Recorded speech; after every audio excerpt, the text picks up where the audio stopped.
Valensborough was a city of wealth and sophistication. Its cobblestone streets were lined with boutique shops, cafes serving imported coffee, and mansions adorned with ivy-covered facades. Amid this grandeur, Evelyn Harrow prided herself on exposing the hidden gems of the city. As a journalist for the Valensborough Herald, she had built a reputation for uncovering stories that blended charm with intrigue. When an invitation from the Bucher House arrived on her desk, Evelyn was intrigued. It wasn't every day that a butcher shop/slaughterhouse requested an interview. The accompanying letter was handwritten in an elegant script. "Dear Miss Harrow, it would be my honor to host you at the Bucher House for a private tour and a conversation about my craft. My work is an art, and I believe your readers would find it both fascinating and enlightening. Please accept my invitation at your earliest convenience." It was signed, Silas Gregory. Evelyn had heard of the Bucher House before. Known for its exquisite cuts and catering to the city's elite, it was a place where luxury and precision intersected. People whispered about Silas Gregory, describing him as an eccentric genius who treated butchery like a sacred art form. Despite its fame, there was something strange about the business. It didn't advertise, didn't offer public tours, and had no staff visible to the public, just Silas himself. Curiosity won out, as it always did with Evelyn. She emailed back to accept the invitation. The night of the meeting, Evelyn pulled up to the Bucher House. It was an imposing building made of dark brick, standing stark against the city's shimmering skyline. The large iron doors were unmarked save for a small brass plaque that read, "The Bucher House." No neon signs, no flashy advertisements, only silence. The air was cold as Evelyn stepped out of her car, the frost biting her cheeks. She adjusted her coat and approached the doors, hesitating for just a moment before knocking. The doors creaked open almost immediately, as if someone had been waiting just behind them. Silas Gregory stood there, dressed in a crisp white shirt under a spotless butcher's apron. His tall frame filled the doorway, and his piercing blue eyes seemed to gleam unnaturally in the dim light. "Miss Harrow," he said, his voice smooth and inviting, with a faint accent she couldn't quite place. "What a pleasure to finally meet you." Evelyn extended her hand, but Silas merely gestured for her to enter. "Please, come in. I've prepared something special for you." The interior of the Bucher House was far different from what she had expected. It was pristine, almost sterile, with gleaming white tiles and stainless steel counters. The faint hum of a cooling system filled the air, accompanied by the metallic tang of blood, not overwhelming, but noticeable. The tools of the trade, knives, cleavers, hooks, were displayed with an almost artistic precision. "You keep it very clean," Evelyn remarked as she followed Silas deeper into the building. "Cleanliness is next to godliness," he replied with a thin smile. "And in my line of work, precision is everything." As they walked, Evelyn noticed oddities. Doors with heavy locks, a faint red stain near one of the drains, and a peculiar odor that lingered beneath the smell of disinfectant. She chalked it up to her imagination. Silas led her to a back room where a small table was set with a glass of red wine and a plate of charcuterie. He gestured for her to sit. "I thought we could talk here," he said, pouring himself a glass. "I'd love to share my philosophy on the craft of butchery." Evelyn pulled out her notepad, ready to jot down his words. "Let's start with your background. How did you get into this business?" Silas's eyes gleamed. "Ah, it's a story as old as time. My family has been butchers for generations. I suppose you could say it's in my blood." He chuckled softly, but the sound sent a chill down Evelyn's spine. As the interview progressed, Silas spoke eloquently about his work, describing it as both a science and an art. He emphasized respect for the animals he processed, though Evelyn noticed he avoided answering certain questions, like why he never hired employees or why the Bucher House was so secretive about its operations. Finally, Evelyn couldn't resist asking, "What's behind those locked doors? Do you have something special in there?" Silas's smile widened, though it didn't reach his eyes. "Ah, those are storage rooms. Nothing too exciting, I'm afraid. But perhaps, if you visit again, I could show you more." Evelyn nodded, though her curiosity was piqued. Something about Silas unsettled her, though she couldn't quite put her finger on it. As she left the Bucher House that evening, Silas handed her a small package wrapped in butcher paper. "A gift," he said, "my finest cut. I insist you try it." Evelyn thanked him and walked to her car, feeling the weight of the package in her hands. As she drove away, she glanced in her rearview mirror and saw Silas standing in the doorway, watching her. The streetlights cast his shadow long and sharp against the ground, and for a fleeting moment, She thought his eyes glowed faintly red. She shook off the thought and focused on the road, but a lingering unease followed her all the way home. The package Silas Grigori had gifted Evelyn sat untouched on her kitchen counter. The plain butcher paper was neatly folded and tied with twine,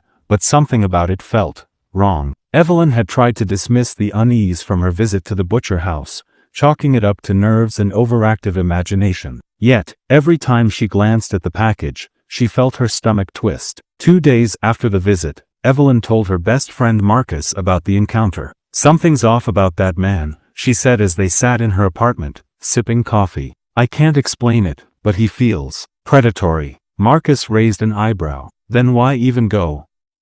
You don't need this story that badly." Evelyn shrugged. "Because it's my job. People are fascinated by the butcher house, and Silas Grigori is practically a local celebrity. But I swear, Marcus, that place isn't what it seems." "Well," Marcus said with a teasing grin, "maybe he's just a weirdo who takes meat too seriously. You've met chefs before, they're all intense." "Same thing." She laughed, but the unease lingered. That night, Evelyn stared at the package for a long time before finally throwing it in the trash. By the end of the week, Evelyn Harrow disappeared. At first, no one thought much of it. Evelyn had always been impulsive, known for taking spontaneous trips without telling anyone. Her editor assumed she was chasing a lead, while her coworkers joked that she'd finally taken a well-deserved vacation. But when 2 days turned into 5, Marcus grew concerned. She wasn't answering her phone, and her apartment was undisturbed. No signs of packing, no indication she'd left. Her car was still parked in its usual spot, covered in a light layer of frost. The police filed a missing persons report, but without evidence of foul play, they had little to go on. Marcus couldn't shake the feeling that Evelyn's disappearance was tied to her visit to the butcher house. He remembered her unease, her reluctance to talk about Silas in detail, and the ominous package she'd mentioned. Determined to find answers, Marcus decided to investigate. It was early evening when Marcus arrived at the butcher house. The building looked even more foreboding in the twilight, its iron doors looming like a mouth ready to devour anyone who entered. He hesitated before knocking, his fist hovering inches from the cold metal. Before he could make contact, the door creaked open, revealing Silas Grigori. Silas's expression didn't change, but his piercing eyes seemed to study Marcus intently. "How can I help you?" "I'm looking for Evelyn Harrow," Marcus said, his voice steady. "She visited you last week." Silas smiled, though it didn't reach his eyes. "Ah, yes, Miss Harrow. Lovely woman. We had a delightful conversation." "She's missing," Marcus said bluntly. "I was hoping you might know something." Silas's smile widened ever so slightly. "Missing? That's unfortunate, but I'm afraid I can't help you. She left here safe and sound, as far as I know." Marcus didn't believe him, but he nodded politely. "Would you mind if I looked around? Just in case she left something behind." Silas's gaze sharpened, and for a moment, Marcus felt as though he'd overstepped. But then Silas stepped aside, gesturing for him to enter. "Of course," Silas said smoothly. "Feel free to look. But I assure you, there's nothing here." The interior of the butcher house was as pristine as Evelyn had described. Too pristine. Marcus couldn't find a speck of dust or a hint of disorder. The tools were arranged with almost obsessive precision, and the faint hum of refrigeration units filled the silence. As Marcus wandered through the space, he couldn't shake the feeling that he was being watched. He passed several locked doors, each reinforced with heavy bolts. "What's behind these?" Marcus asked, gesturing toward the doors. "Storage," Silas replied simply. "For what?" "Meat, of course," Silas said with a faint chuckle. "What else would a butcher store?" Marcus forced a polite smile but didn't press further. He felt Silas's presence behind him, close enough to make the hairs on his neck stand up. When Marcus reached the cold storage room, his stomach turned. The room was lined with hooks, many of which held animal carcasses. But among them, he noticed something unusual, a shape wrapped in thick plastic, humanoid in form. He froze. "Something wrong?" Silas asked, his voice unnervingly calm. Marcus shook his head quickly. "No, just wasn't expecting to see so much." Silas's gaze lingered on him, unblinking. "It's an art, isn't it? The delicate balance of life and death. A butcher's work is sacred, you see. We take lives to sustain others. A necessary exchange." Marcus swallowed hard. "Right." As Marcus left the butcher house, he couldn't shake the image of the plastic-wrapped shape in the cold storage room. He was certain it wasn't an animal, but he had no proof, just a gnawing feeling in his gut. He glanced over his shoulder as he walked to his car. Silas was standing in the doorway, watching him, just as Evelyn had described. This time, Marcus didn't look away. Marcus sat in his dimly lit apartment, the remnants of his sleepless night strewn around him, empty coffee cups, crumpled notes, and Evelyn's notepad, which he had found on her desk at work. He pored over her scrawled observations about the Bucher House, trying to make sense of the strange details she had mentioned: Silas's unsettling demeanor, the locked doors, and the faint red stains on the floor. He couldn't get the image of that plastic-wrapped shape in the cold storage room out of his mind.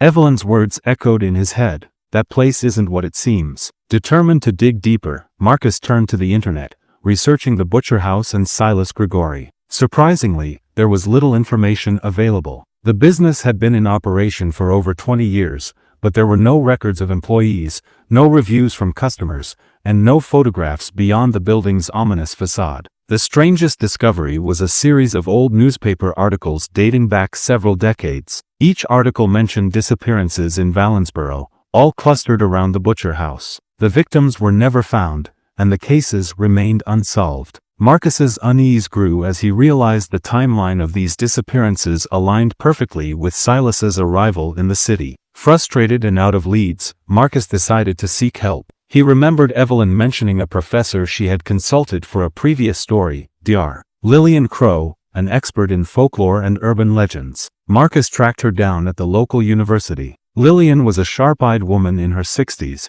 with a stern demeanor that softened only when discussing her field of expertise. When Marcus explained the situation, her expression turned grim. "Silas Grigori," she repeated, her voice heavy with recognition. "I've heard that name before." Marcus leaned forward. "You have?" Lillian nodded and pulled a dusty tome from her bookshelf. "Grigori isn't just a butcher. If the stories are true, he's something much older, and far more dangerous." She flipped through the book, stopping at a section marked with a yellowed scrap of paper. The page showed an illustration of a monstrous figure cloaked in shadows, its sharp teeth glinting like blades. Beneath it, the name, the Glutton, was written in bold script. According to legend, Lillian explained, the Glutton is a demon that feeds on human blood and fear. It uses its cunning to blend into society, taking on roles that allow it access to victims, roles like a butcher, where bloodshed is expected. Marcus felt a chill run down his spine. "You think Silas is this demon?" "It's possible," Lillian said. "The stories say the Glutton is nearly immortal, but it can be weakened. It relies on enchanted tools, objects infused with dark power that amplify its strength. Destroying those tools could strip it of its abilities." Marcus thought of the perfectly arranged knives and cleavers in the Bucher House. "How do we destroy them?" Lillian hesitated. "Carefully. These objects are protected by powerful curses. You'd need holy water, symbols of protection, and a great deal of courage." Marcus nodded, his resolve hardening. "Then I'll do it, whatever it takes to stop him." That night, Marcus returned to his apartment with Lillian's instructions and a list of supplies. He had just begun sketching protection symbols on the walls when the lights flickered. The air grew thick, suffused with the faint scent of iron. Marcus froze, his breath hitching as a soft tapping sound came from the window. Slowly, he turned. Silas stood outside, his face illuminated by the streetlights. His smile was wide, his teeth unnaturally sharp. "Good evening, Marcus," Silas said, his voice muffled by the glass. "Burning the midnight oil, are we?" Marcus stepped back, his heart pounding. "What do you want?" Silas tilted his head, his eyes glowing faintly red. "Just checking on you. You seemed so curious during your visit." "Curiosity can be dangerous, you know." The lights flickered again, and when they stabilized, Silas was gone. But the sense of dread lingered, pressing down on Marcus like a heavy weight. The next day, Marcus met Lillian at her home. Together, they prepared holy water, carved protective symbols into wooden stakes, and devised a plan to infiltrate the Bucher House. "We'll need to destroy the tools first," Lillian said, packing a satchel with their supplies. "Without them, he'll be vulnerable. But be warned, Silas won't go down without a fight." Marcus nodded. "I'm ready." But as he spoke, he couldn't help but wonder if he truly was. The wind howled through Valensboro's streets as Marcus and Lillian approached the Bucher House under the cover of darkness. The city was silent, its usual vibrancy dimmed by the cold, moonless night. Marcus clutched the satchel of supplies tightly, his pulse quickening with each step. Lillian placed a reassuring hand on his shoulder. Stay focused. We only get one chance at this. The plan was simple. Get inside, locate Silas's enchanted tools, and destroy them. But Marcus knew nothing about this would be simple. The heavy iron doors loomed ahead, locked as expected. Marcus pulled a crowbar from the satchel and wedged it into the seam. With a grunt, he forced the doors open, the sound echoing eerily in the stillness. Inside, the butcher shop was as pristine as Marcus remembered.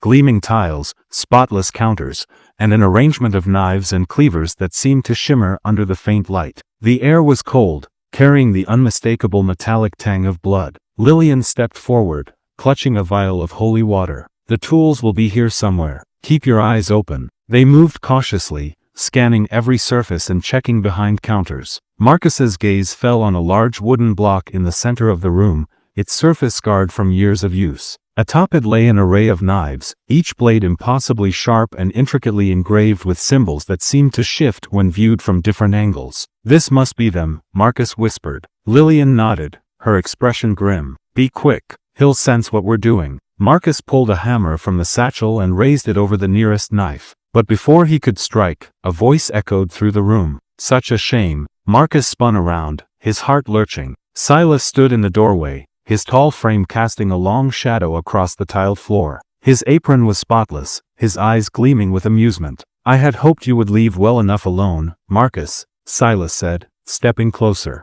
But it seems you've inherited Evelyn's curiosity. Lillian stepped in front of Marcus, raising a cross she had blessed earlier. Stay back, demon. Silas paused, his smile widening. Ah, the professor. I've heard of you, always poking into things that don't concern you. His voice dropped, turning cold. You should have stayed in your books. With unnatural speed, Silas lunged at them, but Lillian threw the vial of holy water in his path. It shattered, releasing a spray of liquid that sizzled as it struck Silas's skin. He recoiled, snarling in pain, his once human features beginning to distort. Destroy the tools. Lillian shouted. Marcus didn't hesitate. He swung the hammer down on the nearest knife, shattering the blade into jagged pieces. A deafening roar erupted from Silas, shaking the walls of the butcher shop. You dare! Silas bellowed, his voice echoing with otherworldly fury. As Marcus destroyed another knife, Silas charged toward him, his distorted form a blur of shadow and teeth. Lillian stepped in his path, thrusting the wooden stake into his side. Silas howled, swiping at her with clawed hands, but she held firm, driving him back. Finish it, Marcus, she screamed. With adrenaline surging through him, Marcus smashed the remaining tools one by one. Each shattering blade unleashed a wave of energy that seemed to sap Silas of his strength. His movements grew sluggish, his form flickering between human and monstrous. As Marcus raised the hammer over the final knife, Silas turned to him, his face twisted with rage and desperation. You don't understand, he hissed. I am not your enemy. Without me, this city will fall into chaos. I keep the darkness at bay. Marcus hesitated, his grip faltering. Could Silas be telling the truth? Don't listen to him. Lillian shouted, her voice strained as she struggled to hold Silas back. It's a lie. End it now. Silas's eyes burned into Marcus's, his voice dropping to a whisper. Do you really think you can stop me? I will return. I always return. With a shout, Marcus brought the hammer down, shattering the final blade. A blinding light filled the room, accompanied by a piercing scream that seemed to rip through the very fabric of reality. When the light faded, Silas was gone. The butcher shop was silent, the air heavy with the scent of burning flesh. Marcus and Lillian stood in the wreckage, their bodies trembling from the ordeal. Is it over? Marcus asked, his voice barely above a whisper. Lillian nodded, though her expression remained somber. For now. But he was right about one thing. He always returns. We've bought the city time, but the fight isn't over. As they left the butcher house, Marcus glanced back one last time. The building seemed smaller now, less imposing, but the sense of dread still lingered. He thought of Evelyn, of the countless others who had vanished, and vowed to honor their memory by remaining vigilant. Because in the shadows of Valensborough, evil was always waiting. A week after Silas's apparent demise, the city of Valensborough began to breathe easier. The missing person cases slowed, and the butcher shop stood abandoned, its iron doors sealed with police tape. Marcus and Lillian were hailed as heroes by those who knew the truth, but the relief they felt was fleeting. Something wasn't right. Marcus couldn't sleep. Every time he closed his eyes, he saw Silas's twisted smile and heard his cryptic warning, "I will return. I always return." Despite their victory, Marcus felt uneasy. One night, as he sifted through Evelyn's notes for the 100th time, he found something he had missed before, a small drawing in the corner of a page. It was an intricate symbol, one Evelyn had copied from a carving she'd seen inside the Bucher House. "What is this?" Marcus muttered to himself. He took the drawing to Lillian the next morning. She studied it carefully, her expression darkening. "This isn't just decoration," she said. "It's a binding sigil. It's meant to trap something, or someone." Marcus frowned. "Trap who?" "Silas?"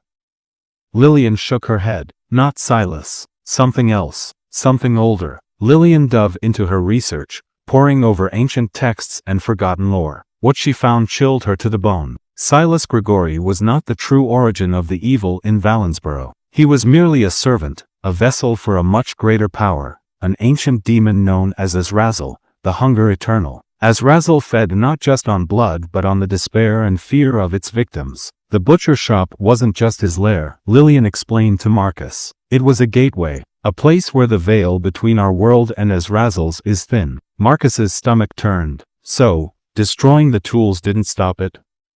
It weakened Silas, but it didn't destroy Azrazel, Lillian said grimly. If anything, it may have set him free. Over the next few days, strange occurrences began to plague Valensborough. People reported hearing whispers in the night, shadowy figures lurking at the edges of their vision, and a deep, unnatural cold that seemed to settle over certain parts of the city. Worse, new disappearances were reported, this time, with no connection to the Bucher House. Marcus and Lillian knew they had to act fast. Determined to find answers, Marcus and Lillian returned to the butcher shop, armed with holy water, salt, and symbols of protection. The building was eerily quiet, its interior untouched since their last visit. As they explored, Marcus noticed something strange about the floor beneath the wooden block where Silas's tools had been displayed. The tiles were slightly uneven, as though hiding something beneath. He grabbed a crowbar and pried the tiles loose, revealing a hidden trapdoor. "This wasn't here before," Marcus said, his voice trembling. Lillian nodded.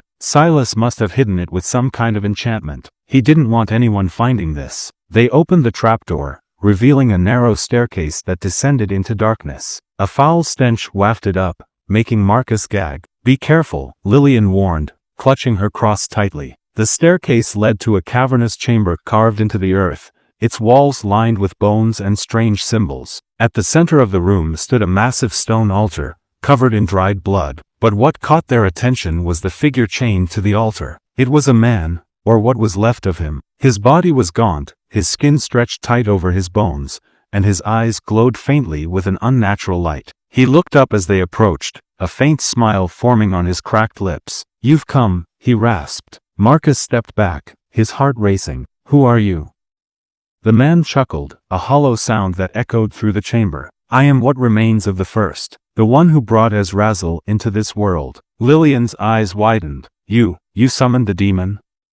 The man nodded weakly. "Centuries ago, I was promised power, immortality. But Azrazel is a liar. He consumed me, bound me to this place as his eternal servant." "Why are you telling us this?" asked. The man's expression turned grave. "Because you've made a grave mistake. Destroying Silas's tools didn't banish Azrazel, it unleashed him. Now he's free to roam, to consume, and he's growing stronger by the day." Marcus's blood ran cold. "How do we stop him?"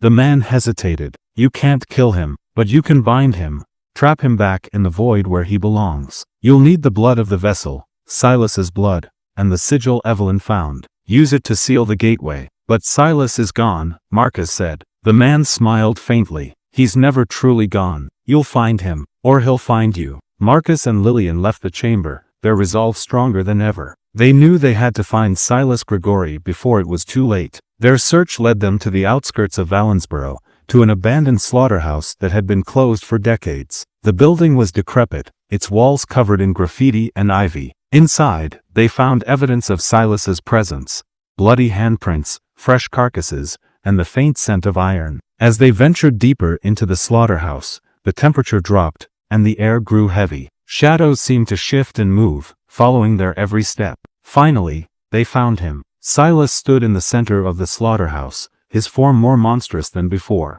His eyes glowed with a hellish light, and his body seemed to ripple with dark energy. "You shouldn't have come," he growled. "You can't stop what's already begun." Armed with holy water and the sigil, Marcus and Lillian prepared for the fight of their lives. Silas lunged at them with inhuman speed, his claws tearing through the air. Marcus threw a vial of holy water, which exploded on contact, causing Silas to scream in pain. Lillian began to chant the binding ritual, her voice steady despite the chaos around her. As the sigil began to glow, Silas roared, his form flickering between man and beast. "You think you can contain me?" he bellowed. "Azrazel will never be bound."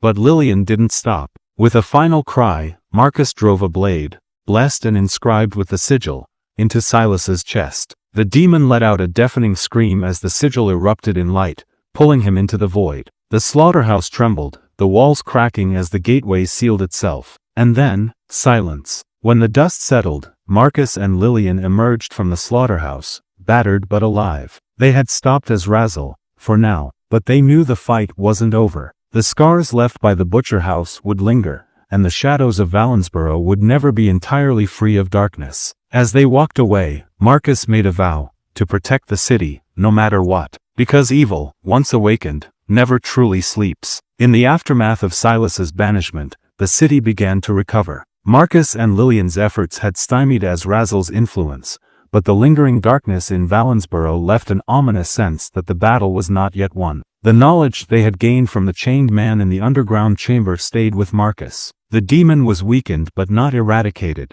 Azrazel's void still existed, and if left unchecked, another vessel could arise. But this time, Marcus and Lillian resolved to not just delay the inevitable, they would end Azrazel's influence for good. One quiet evening, while sorting through Evelyn's research one last time, Marcus discovered an overlooked detail. Among her notes was a faintly drawn map showing a network of ley lines, ancient channels of mystical energy, running beneath Valensborough. At their convergence point was the Bucher House. These ley lines, Marcus explained to Lillian, showing her the map. What if they're not just a gateway for Azrazel, but also a way to close him off forever?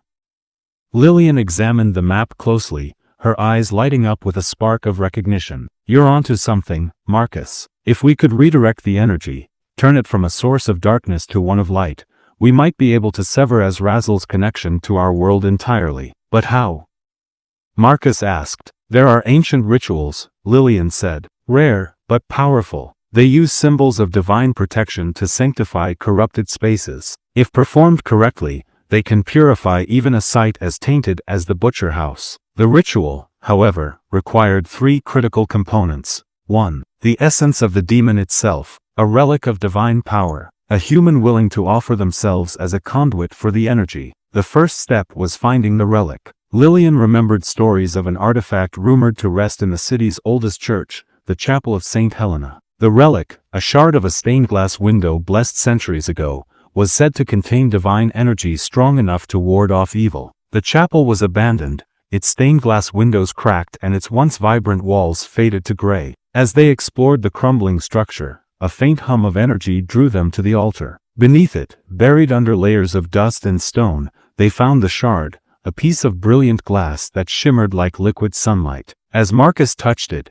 he felt a warmth flood through him, chasing away the lingering dread in his heart. "This is it," Lillian said, her voice trembling with awe. "The key to defeating Azrazel." Armed with the relic, the sigil, and their knowledge of the ley lines, Marcus and Lillian prepared for the final confrontation. They knew it would be dangerous, as Azrazel's power, though weakened, would fight back. The butcher shop was more decrepit than before, its walls covered in blackened scorch marks from their last battle. Yet the air felt alive, charged with a strange energy that seemed to pulse in time with their footsteps. Lillian placed the relic at the center of the shop, directly over the hidden chamber where the ley lines converged. Marcus drew protective symbols around it, each one glowing faintly as it activated. The ritual began. As Lillian chanted the incantation, the ground beneath them trembled. Shadows writhed along the walls, and a deep, guttural growl echoed from below. Azrazel was awakening, summoned by the disturbance. The temperature plummeted, and the air thickened as the demon's presence filled the room. A dark figure began to materialize, a towering silhouette of smoke and flame, its eyes glowing like twin suns. "You think you can banish me?" As Razel's voice thundered, shaking the very foundation of the shop. "I am eternal. Your efforts are meaningless."